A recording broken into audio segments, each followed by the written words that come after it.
আসসালামু আলাইকুম ভিউয়ার্স। আজ আমি আপনাদের সাথে আলোচনা করব গণিত থেকে সংখ্যা বা নম্বর নিয়ে। সংখ্যা বলতে আমরা কি বুঝি, হিসাব নিকাশ এবং গণনার কাজে যে সকল প্রতীক বা চিহ্ন ব্যবহৃত হয় তাকে আমরা অঙ্ক বা সংখ্যা বলি বা নম্বর বলি, ডিজিট বলা হয়। তো আমাদের ডিজিটগুলো, মূল ডিজিট কয়টি? গণিতে মোট 10টি অঙ্ক বা সংখ্যা রয়েছে। সেগুলো হলো 0, 1, 2, 3, 4, 5, 6, 7, 8, 9। এটা তো আমরা সবাই জানি যে গণিতে মোট 10টি অঙ্ক রয়েছে। এর ভিতরে রয়েছে সার্থক অঙ্ক। সার্থক অঙ্ক কয়টি? সিগনিফিকেন্ট ডিজিট যেটা বলা হয় সার্থক অঙ্ক। আমরা জানি সার্থক অঙ্ক কিন্তু 9টি। এই 0 কিন্তু কোনো সার্থক অঙ্ক নয়, 1 থেকে 9 পর্যন্তই এটা হচ্ছে সার্থক অঙ্ক। ঠিক আছে, সার্থক অঙ্ক, সার্থক নম্বর বা অঙ্ক বলতে পারি, যেটা বলেন সার্থক নম্বর। তো সংখ্যার অবজ্ঞতা একটা অঙ্ক আছে, শূন্যকে বলা হয় সংখ্যার অবজ্ঞতা। শুধু শূন্যর কিন্তু কোনো দাম নেই। শূন্যর তখনই ভ্যালু দেওয়া হয় এর আগে, যখন 1, 2, 3, 4, 5, 6, 7, 8, 9 এগুলো যখন শূন্যর আগে বসবে তখনই কিন্তু আমাদের শূন্যটার ভ্যালু একটা আসবে, একটা মূল্য আসবে। শুধু শুধু শূন্যর কিন্তু কোনো ভ্যালু নাই। এটা হচ্ছে অবজ্ঞাত শব্দ, যা অঙ্ক বলা হয়। ইংরেজিতে বলা হয় সিগনিফিকেশন, দ্য এমটি প্লেস। তো সংখ্যা, নাম্বার, এক বা একাধিক অঙ্ক মিলে সংখ্যা তৈরি হয়। এক বা একাধিক অঙ্ক কিন্তু মিলেই কিন্তু একটা সংখ্যা তৈরি হয়। স্বকীয় মান আছে একটা, ইনস্ট্রিকশন ভ্যালু বা ফেস ভ্যালু বলা হয়।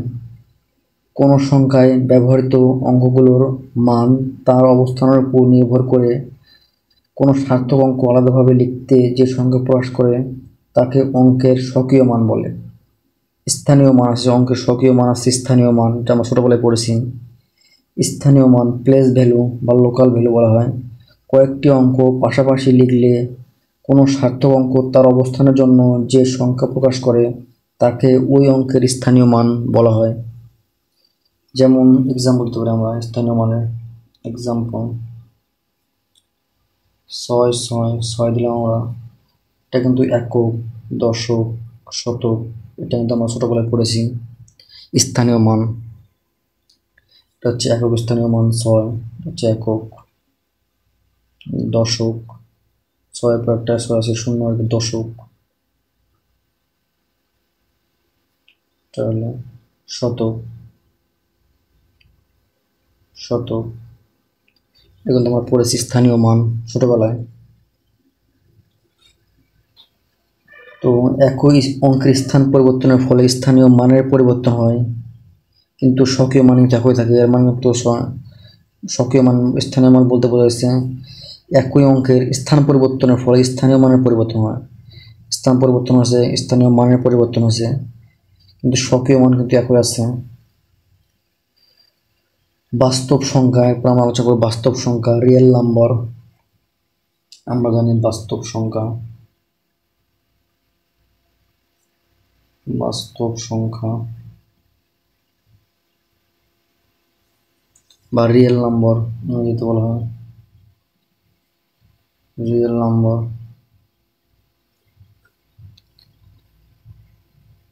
তো বাস্তব সংখ্যাকে বলে ধনাত্মক সংখ্যা, ঋণাত্মক সংখ্যা এবং শূন্য সবই কিন্তু বাস্তব সংখ্যা। যেমন এক্সাম্পল দিই আমি, শূন্য একটা বাস্তব সংখ্যা, অন একটা বাস্তব সংখ্যা, 15 বাস্তব সংখ্যা, -9 কিন্তু বাস্তব সংখ্যা। তার মানে ধনাত্মক সংখ্যা, ঋণাত্মক সংখ্যা এবং শূন্য সবই বাস্তব সংখ্যা। বাস্তব সংখ্যার আবার অনেক শ্রেণী বিভাগ আছে। বাস্তব সংখ্যা, মূলদ সংখ্যা আছে, অমূলদ সংখ্যা, মূলদ সংখ্যা বা পূর্ণ সংখ্যা আছে, ভগ্নাংশ সংখ্যা আছে, ধনাত্মক সংখ্যা, শূন্য, ঋণাত্মক সংখ্যা, সাধারণ দশমিক সংখ্যা আছে, মৌলিক সংখ্যা, যৌগিক সংখ্যা, প্রকৃত অপ্রকৃত সংখ্যা, সসীম সংখ্যা আছে, মিশ্র সংখ্যা। সংখ্যার অনেক বিভাগ, তো আমরা অতদূর না আলোচনা করে শুধু সিম্পল কিছু আলোচনা করব। তো পূর্ণ সংখ্যা, শূন্য সহ সকল ধনাত্মক ও ঋণাত্মক অখণ্ড সংখ্যা সমূহকে পূর্ণ সংখ্যা বলা হয়। যেমন -3, -9, +1, এগুলো সব হচ্ছে পূর্ণ সংখ্যা। স্বাভাবিক সংখ্যা, শূন্য অপেক্ষা বড় যে কোনো পূর্ণ সংখ্যাকে স্বাভাবিক সংখ্যা বলা হয়। মানে শূন্য অপেক্ষা, এক্সাম্পল দিই, শূন্য অপেক্ষা বড় 1 থেকে শুরু, 1, 2, 3, 4, সবই কিন্তু স্বাভাবিক সংখ্যা, ঠিক আছে, ইত্যাদি। স্বাভাবিক সংখ্যার মধ্যে 1 হচ্ছে সবচেয়ে ছোট, ঠিক আছে। শুধু মাইনাস, এটা হচ্ছে ঋণাত্মক সংখ্যা, মাইনাস না। স্বাভাবিক সংখ্যা হচ্ছে শূন্য থেকে প্লাস সংখ্যা যেগুলো আছে এগুলো স্বাভাবিক বা ধনাত্মক সংখ্যা বলা হয়। তো আমরা দেখবো রোমান সংখ্যা দেখবো এখন একটু। রোমান সংখ্যা অতকে আমরা জানি, রোমান প্রতীক যেগুলো,